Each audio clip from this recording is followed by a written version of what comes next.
ACC academy में आप सबका स्वागत है। मैं हूं आपकी केमिस्ट्री टीचर तरन्नुम और हम पढ़ रहे थे क्लास 10th की केमिस्ट्री। क्या पढ़ रहे थे उसमें? अम्ल, क्षार और लवण, ये चीज़ हम पढ़ रहे थे। ये चैप्टर का नाम था एसिड, बेस एंड साल्ट। कल हमने इसके बारे में डिस्कस कर लिया था। ये हम आज इसके बारे में सूचकांक के आधार पर पढ़ेंगे। इसके बारे में कल हमने पढ़ लिया था, कैसे पहचानेंगे कि एसिड है, कैसे पहचानेंगे कि बेस है। आर्हेनियस की थ्योरी और ब्रॉन्स्टेड और लोवरी, इनके हिसाब से भी हमने एसिड और बेस यानी अम्ल और क्षार को पहचान लिया था। जिसके माध्यम से हम अम्ल और क्षार यानी एसिड और बेस को अलग अलग करते हैं या पहचान पाते हैं, उसको इंडिकेटर या सूचकांक कहते हैं। क्या कहते हैं? सूचक या फिर क्या कहें? इंडिकेटर। सूचक या इंडिकेटर है ना। इसको हम डिवाइड करते हैं 3 भागों में। क्या क्या है? नेचुरल यानी प्राकृतिक, दूसरा है सिंथेटिक यानी संश्लेषित,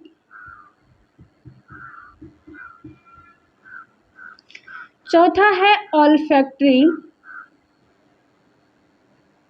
जो क्या? गंध के आधार पर।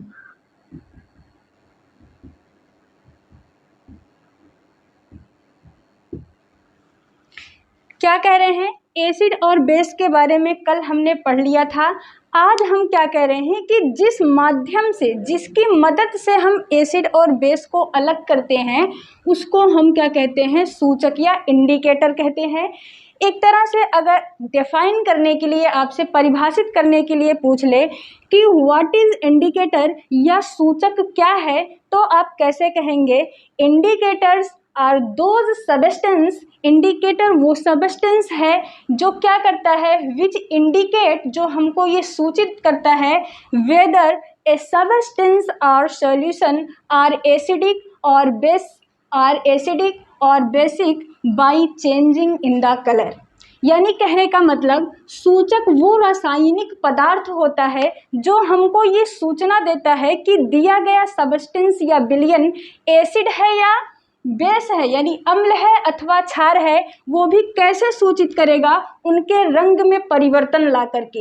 यानी क्या कह लिए? आपको क्या पता चल गया? इंडिकेटर या सूचक वो होता है जो भिन्न भिन्न विलयनों में यानी डिफरेंट सॉल्यूशन में डिफरेंट कलर देता है, वो क्या कहलाता है? सूचक कहलाता है। यानी अम्ल में कुछ दूसरा कलर देगा इंडिकेटर, कोई वही इंडिकेटर अगर बेस में हम डाल देंगे तो कुछ दूसरा कलर देगा।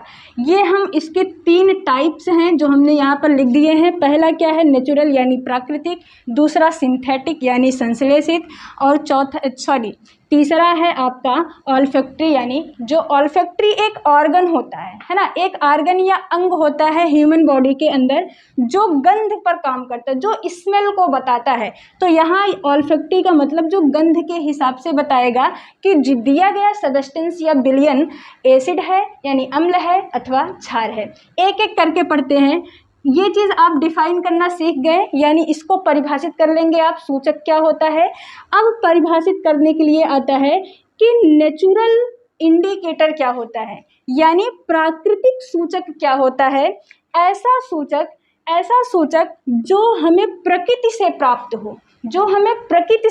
हो, नेचर से प्राप्त हो, वो क्या कहलाएगा? प्राकृतिक इंडिकेटर। यानी those indicators which obtained from the nature, that is called the natural indicator.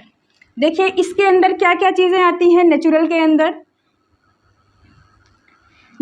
अंदर क्या क्या आता है?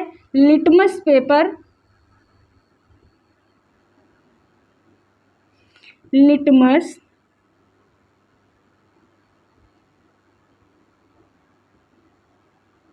लिटमस पेपर, और आता है आपका टर्मरिक यानी हल्दी।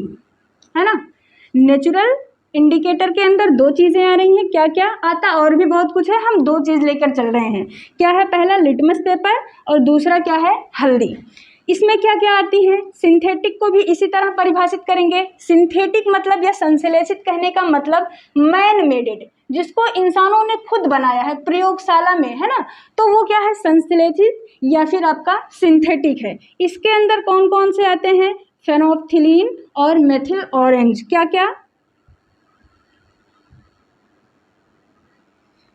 फेनोल्फथलीन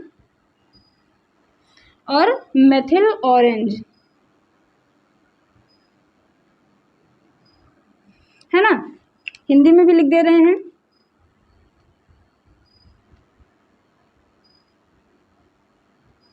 फेनोल्फथलीन और यहाँ मेथिल ऑरेंज, है ना, ये क्या है, सिंथेटिक के हैं। इसमें क्या क्या आता है, जो गंध के आधार पर, स्मेल के आधार पर बताते हैं कि कोई दिया गया विलयन हमारा अम्लीय है या क्षारीय है। तो इसमें क्या क्या चीज़ें आती हैं, देखिए, क्लोव ऑयल,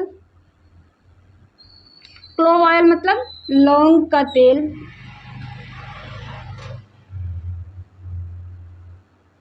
और क्या आता है, ओनियन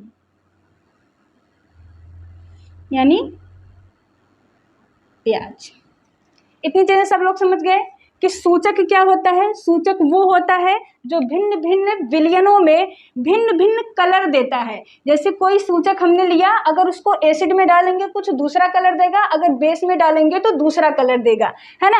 अब इसको क्या किया गया है, वर्गीकृत कर दिया गया है, क्लासिफाई कर दिया गया है नेचुरल, सिंथेटिक और ऑल्फैक्टरी में, यानी प्राकृतिक, संश्लेषित और गंध के आधार पर बताने वाला सूचक, है ना। नेचुरल के अंदर कौन कौन आ रहे हैं, लिटमस पेपर और टर्मरिक, मतलब लिटमस पेपर और हल्दी आ रहा है। इसके अंदर क्या आ रहा है, फेनोल्फथलीन और मेथिल ऑरेंज। और गंध के आधार पर कौन कौन बताते हैं, लौंग का तेल हुआ या फिर आपके ओनियंस हुए। ये हमको गंध के आधार पर बताएंगे कि दिया गया सब्सटेंस हमारा एसिडिक है या बेसिक है। इन सबको आप परिभाषित कर लेंगे। अब देखिए होता क्या है, लिटमस पेपर वाला आपने पहले ही पढ़ लिया था, है ना। लिटमस पेपर, आप एक क्वेश्चन आपके मन में आ रहा होगा कि लिटमस पेपर प्राकृतिक कैसे है, कहाँ से मिलता है, क्या इसका कोई पेड़ होता है क्या। हाँ, लिटमस पेपर थैलोफाइट, थैलोफाइट का एक प्लांट होता है, एक पादप होता है, जहां से ये लिटमस पेपर हमको मिलता है। यानी लिटमस पेपर और प्लांट क्या है, प्लांट तो हम, पादप जो है वो क्या है, वो हमारा एक नेचुरल रिसोर्स से मिलता है ना। इन्वायरमेंट में जो प्लांट है वो नेचुरल रिसोर्स ही तो है। तो यानी नेचुरल रिसोर्स से, यानी प्रकृति से जो चीज़ें मिल रही हैं वो इसके अंदर आ जाएंगी, नेचुरल इंडिकेटर के अंदर। और लिटमस पेपर हमको कहाँ से मिल रहा है, थैलोफाइट के एक प्लांट से मिल रहा है। तो ये चीज़ आप समझ रहे होंगे कि ये क्या है, नेचुरल के अंदर क्यों रखा गया है, प्राकृतिक के अंदर इसको लिटमस पेपर को क्यों रखा गया, क्योंकि ये प्लांट से मिलता है, ठीक है। अच्छा, ये परिवर्तन क्या लाता है, क्योंकि सूचक का काम है कि अलग अलग विलयन में अलग अलग रंग देना, है ना। तो लिटमस पेपर को अगर हम एसिड में डाल दें तो क्या होगा, अगर बेस में डाल दें तो क्या होगा, ये क्वेश्चन आता है। कल हमने इस पर डिस्कस कर लिया था लिटमस पेपर पर, और इस पर हमने एक ट्रिक भी बताई थी। अगर जिसने वीडियो नहीं देखी है वो पीछे वाली वीडियो को जाकर देखें। देखिए क्या करता है, लिटमस पेपर एसिड में डालने पर, कैसा लिटमस पेपर, लाल लिटमस पेपर, लाल लिटमस पेपर एसिड में डालने पर क्या कर देता है, नीले को लाल में बदल देता है। इतनी चीज समझ में आ रही है, क्या कह रहा है, देखिए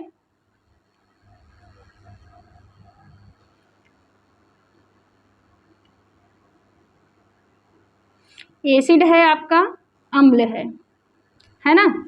लिटमस पेपर नीले कलर से लाल कलर में बदल जाता है, कब, जब हम एसिड में डालते हैं। लिटमस पेपर को जब हम कहाँ डालते हैं, एसिड में डालते हैं, तो नीले कलर से लाल कलर में बदल जाता है। अगर बेस में डालेंगे यानी क्षार में डालेंगे तब क्या होगा, क्षार यानी बेस में अगर डाल दें, यही लिटमस पेपर, है ना, अगर क्या कह रहा है कि लिटमस पेपर अगर नीला कलर का है, अगर लिटमस पेपर ये नीले कलर है ना, मान लो लिटमस पेपर है ना, इसको अगर हम एसिड में डालेंगे तो ये कलर बदल करके कैसा हो जाएगा, लाल कलर का हो जाएगा, है ना।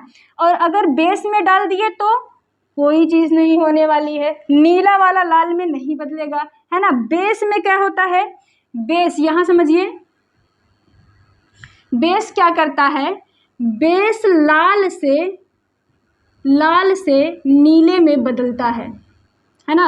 और एसिड क्या करता है, एसिड क्या करता है, एसिड क्या करता है, नीले से लाल में बदलता है। ये चीज़ होती है,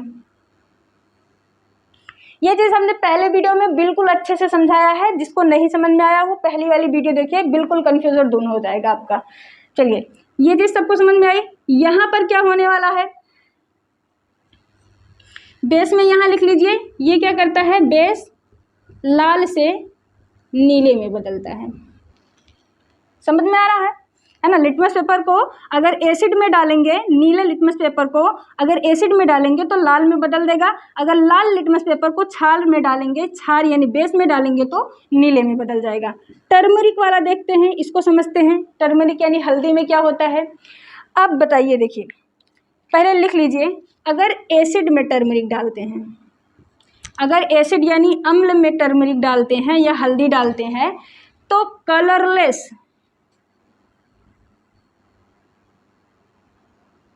है ना, या फिर और बेस में अगर डालते हैं तो रेड कलर देगा।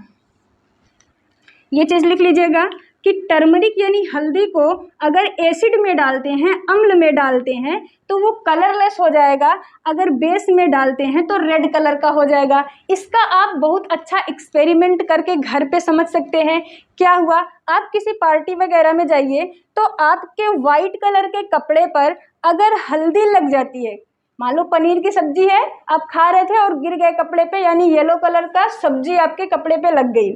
अब क्या था उसमें, येलो कलर यानी हल्दी लग गई आपके कपड़े पर। अब आप उसको घर पे लाके डिटर्जेंट से जब सॉप से साफ करेंगे, साबुन से, तो जैसे ही आप उस हल्दी लगे हुए वाले स्थान के कपड़े पर लगाएंगे सॉप को, तो वो कलर बदल करके कैसा हो जाएगा, लाल कलर का हो जाएगा, रेड कलर का हो जाएगा। क्यों, क्योंकि जो आपने सॉप या साबुन यूज किया उसके अंदर क्या था, बेस था, क्षार था, तभी तो उसने, हल्दी क्या है, एक इंडिकेटर है, हल्दी ने हमको सूचित किया, इंडिकेट किया क्या, कि जो सब्जी यानी हल्दी उसके अंदर थी वो इंडिकेटर का काम किया। जैसे ही हमने सौंफ लगाया वो रेड कलर में बदल गया। हल्दी ने हमको सूचित किया, ये इंडिकेट किया कि जो सौंफ तुमने लगाया है उसके अंदर क्या था, बेस था, है ना। ये चीज़ समझ में आई। आगे देखिए, फेनोल्फथलीन और मेथिल ऑरेंज में क्या होता है, यहाँ से समझिए। फेनोल्फथलीन और मेथिल ऑरेंज कैसे हैं, संश्लेषित हैं। पहली बात ये समझिए, फेनोल्फथलीन और मेथिल ऑरेंज किसके अंदर आते हैं, सिंथेटिक इंडिकेटर के अंदर, यानी संश्लेषित सूचक के अंदर आते हैं, है ना। इनको मानव के द्वारा प्रयोगशाला में बनाया गया है। आगे देखिए, इसमें क्या होता है, अगर फेनोल्फथलीन को एसिड में डालें तो क्या होगा, अगर बेस में डालें तो क्या होगा। बेस मतलब क्षार, अब तक तो आप समझ ही गए होंगे सारे लोग, है ना। फेनोल्फथलीन को अगर एसिड में डालें तो क्या होगा, बेस में डालें तो क्या होगा। अगर एसिड में फेनोल्फथलीन को डाला जाता है तो रंगहीन हो जाता है। रंगहीन मतलब कलरलेस, ठीक है। अगर बेस में डालें तो क्या हो जाता है, पिंक कलर का दिखाई देता है।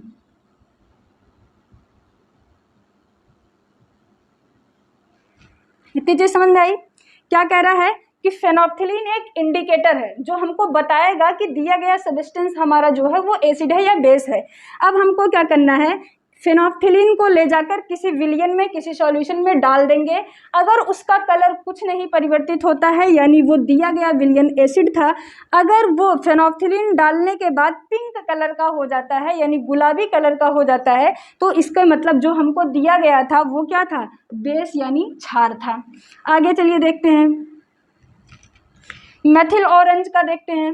मेथिल ऑरेंज में क्या होता है, अब इसमें भी दो कंडीशन एसिड बेस सब में लेना पड़ेगा, कॉमन सा चीज हो गया है ना।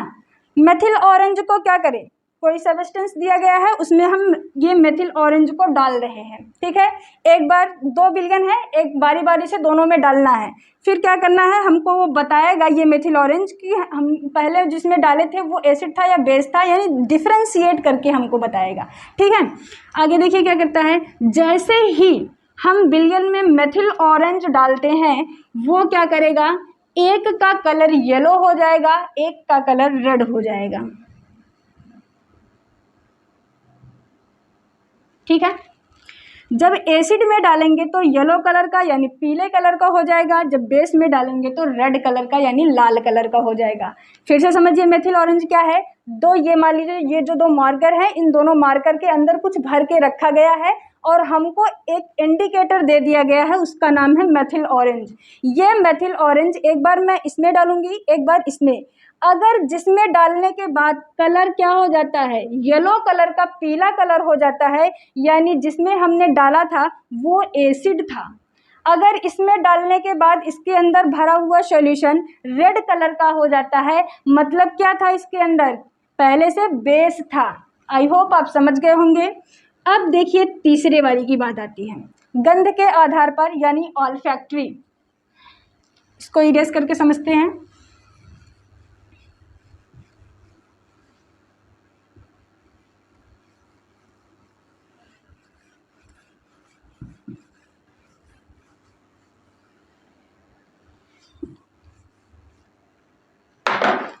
देखिए ऑल्फैक्टरी वाला यहाँ पर समझते हैं, ऑल्फैक्टरी वाला गंध के हिसाब से, है ना। ऑल्फैक्टरी क्या है, एक आर्गन है, एक अंग है शरीर के अंदर जो हमें स्मेल बताती है ना, जिसकी मदद से हम किसी चीज़ के स्मेल को जान पाते हैं, गंध को जान पाते हैं।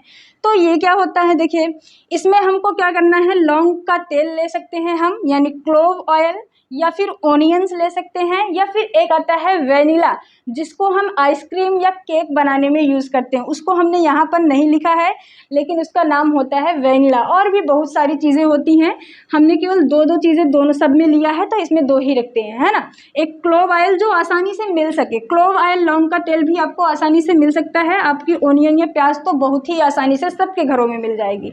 तो इसके साथ क्या करना है, इससे कैसे पता चलेगा कि दिया गया सॉल्यूशन क्या है, एसिडिक यानी अम्लीय है अथवा क्षारीय है। क्या करेंगे, आपको प्याज काट लेना है, बारीक प्याज काट लेना है, उसके बाद आप उसको एक बर्तन में रखें और उसके ऊपर से एक कपड़े से उसको बढ़िया से टाइटली बांध करके पूरी रात भर के लिए छोड़ दें।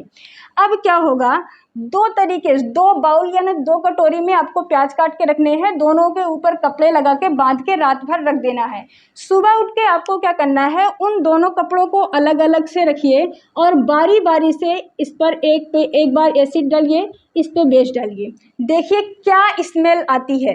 जैसे घर में सलाद बनता है, प्याज कटती है, प्याज में आप सलाद में प्याज भी डालते हैं और नींबू भी, तो प्याज क्या है, ओनियन आपका एक इंडिकेटर है, और जो आपका नींबू है वो क्या है, उसमें एसिड है ना, उसमें एसिड है।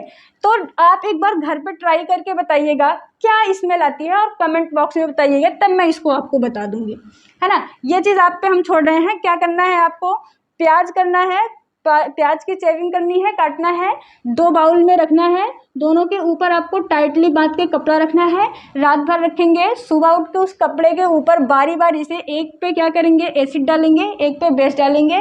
कहाँ से मिलेगा एसिड, आपको नींबू से मिल जाएगा आसानी से, घर में करके देखिएगा क्या स्मेल आता है और ऑब्जर्व करके कमेंट बॉक्स में ज़रूर बताइएगा। आगे चलिए पढ़ते हैं।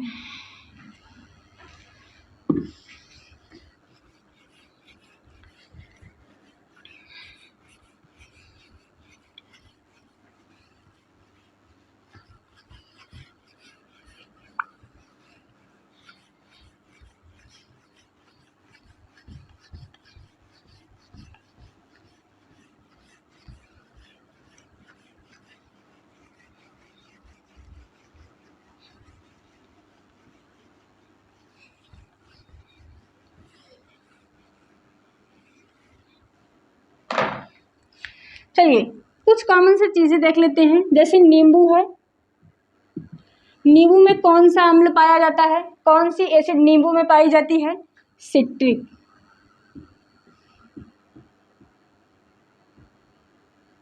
है ना, सिट्रिक अम्ल।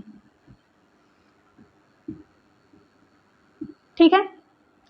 सिरका में, सिरका, विनेगर, इसमें कौन सी एसिड पाई जाती है? सिरका में पाया जाता है एथोनोइक एसिड। क्या? एथेनोइक अम्ल। दही में क्या पाया जाता है? दही, कर्ड, कर्ड में क्या होता है? लैक्टिक एसिड, है ना, लैक्टिक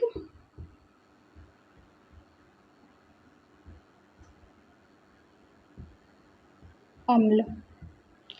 चींटी में फॉर्मिक, चींटी में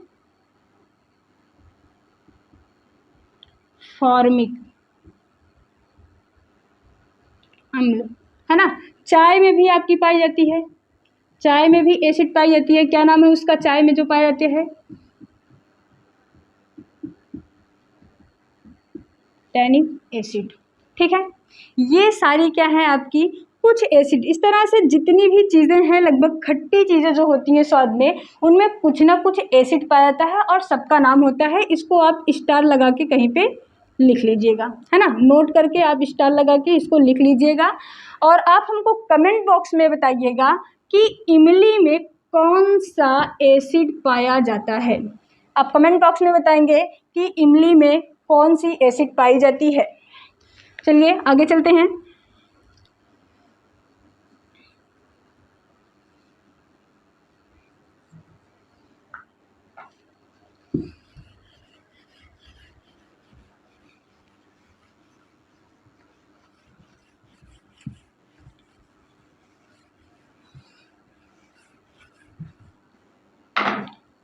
चलिए, आपने क्या पढ़ लिया? एसिड क्या होता है, यानी अम्ल क्या होता है, क्षार क्या होता है, मतलब बेस क्या होता है। कल इसके बारे में हमने 5-5 पॉइंट दोनों के बारे में पढ़ी थी।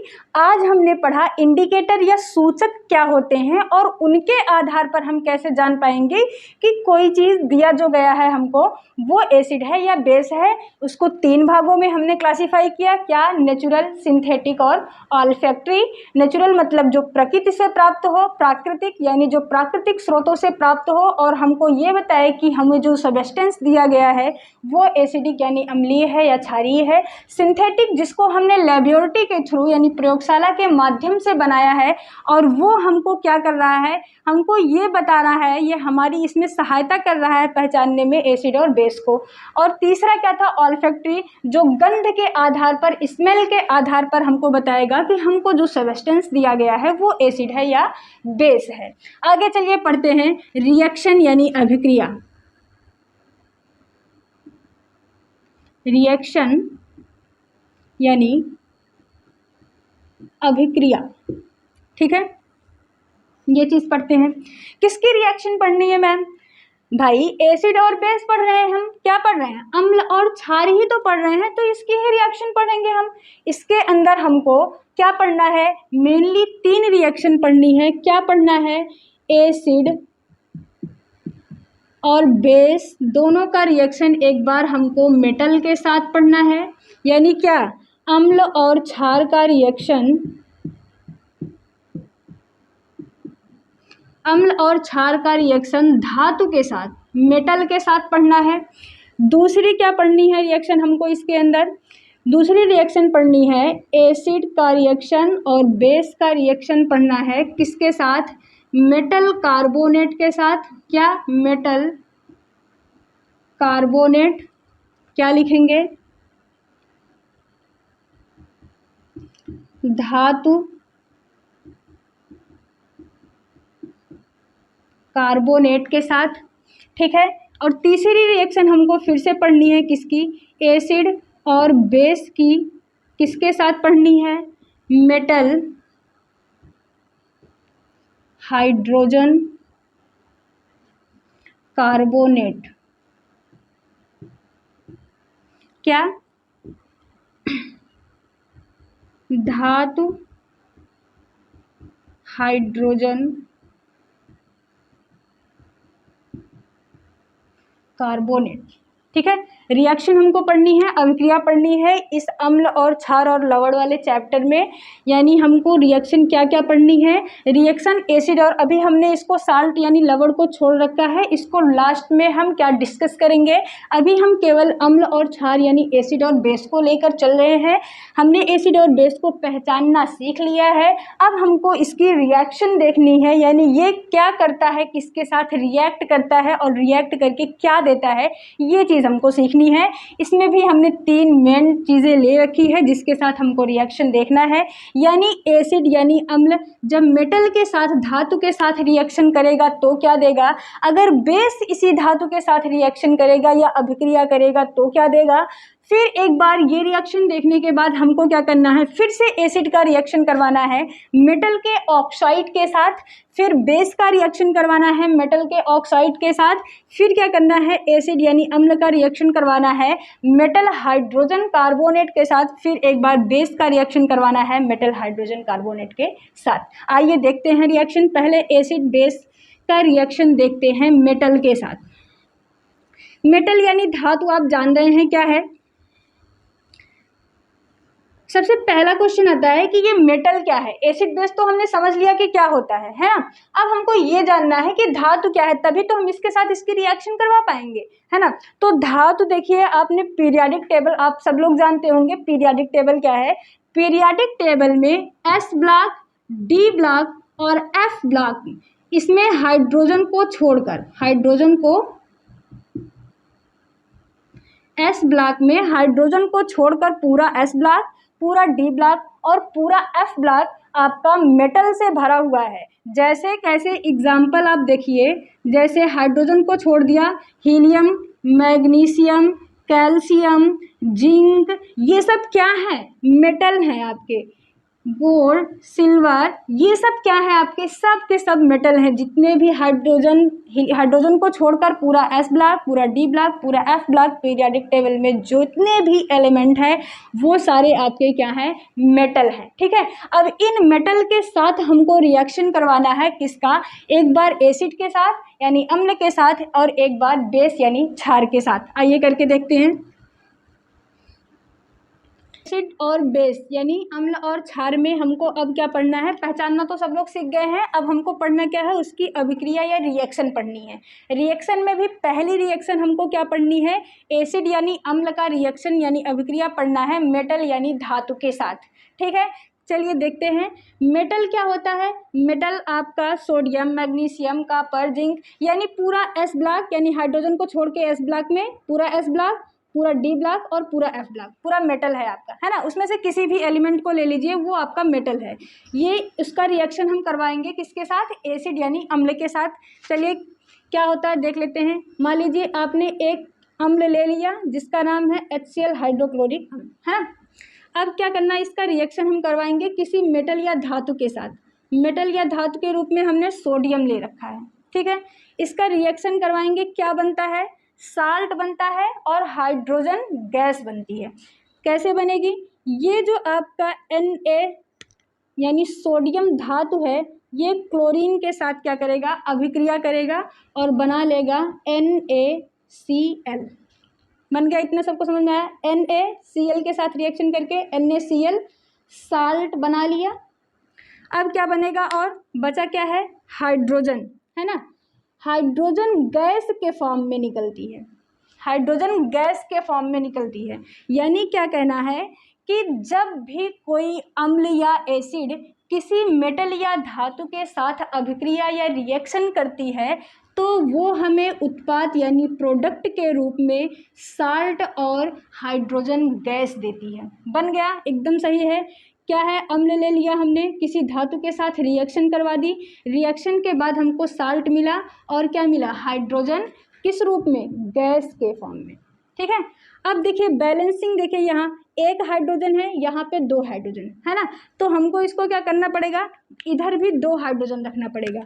इधर हमने 2 हाइड्रोजन रखा तो अब Cl भी 2 हो गया, है ना। हाइड्रोजन तो बैलेंस है, 2 हाइड्रोजन यहाँ 2 हाइड्रोजन यहाँ, लेकिन क्लोरीन यहाँ कैसा है, क्लोरीन के आगे यहाँ पर पूरा ना ये Cl भी 2 हो जाएगा यहाँ आगे 2 लगाने से, तो इसको यहाँ पर बैलेंस करने के लिए हम यहाँ पर 2 लगा दे रहे हैं, तो अब सोडियम 2 हो गया, इसको बैलेंस करने के लिए यहाँ भी 2 लगा दे रहे हैं। अब कन्फर्म है, देखिए 2 हाइड्रोजन है, 2 हाइड्रोजन है पूरा, सोडियम 2 है, 2 सोडियम है, Cl यहाँ से 2 है, Cl यहाँ पे 2 है, ठीक है। सबको का समझ में आया। यानी क्या लिख सकते हैं, when acid react with metal, जब अम्ल धातु के साथ अभिक्रिया करता है, it give the salt and hydrogen gas, यानी जब अम्ल धातु के साथ अभिक्रिया करता है तो उत्पाद के रूप में, प्रोडक्ट के रूप में साल्ट और हाइड्रोजन गैस देता है। अब ये रिएक्शन आप किसी भी धातु के साथ और किसी भी मेटल के साथ करवा सकते हैं। ये चीज़ आप चेंज कर सकते हैं, जैसे यहाँ सोडियम रखा है तो यहाँ आप मैग्नीशियम रख लीजिए, या फिर यहाँ HCl की जगह आप H2SO4 रख लीजिए। इस तरह से आप कई सारी रिएक्शन मेटल और अम्ल को बदल बदल करके कर सकते हैं, ठीक है। अगली रिएक्शन देखते हैं।